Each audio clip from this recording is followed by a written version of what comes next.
UBotha usolwa ngokuzama ukudlwengula umfundi owayeneminyaka engu-21 enza izifundo zobuhlengikazi ekolishi ngo-2014.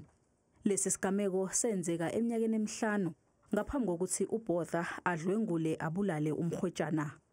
UBotha wayevakashele ekolishi eyobheka intombi yakhe nokuyilapho ahlangana khona nesisulu esabe sigeza. There was nothing I did that suggested that I was there to rape her.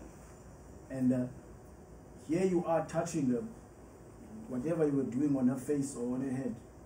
That is the reason why she felt that you wanted to do something to her. No, if I touch her in a way that comes, because I was standing, sir. I was standing. It was just me motioning over her.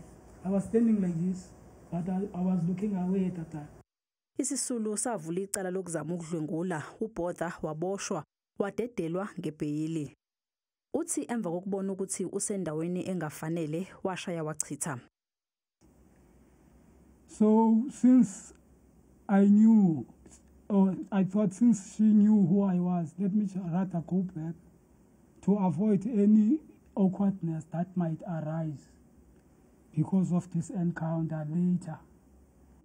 Umbuso umile ekutheni uBotha likhona icala okumele aphendule kulo, yingakho ulibuyisile leli cala. Sisithathile isigqibo kuba simtshutshiso luyanda. Emva kokujonga amabakala athile elityala. Uba kungekho ngingazange simtshutshise. Kodwa ke sithe sawujonga ufanele uba ikhona into ofanele ayiphendule kwelityala. Leli cala lihlehliselwe umhlazi 18 kwephezulu.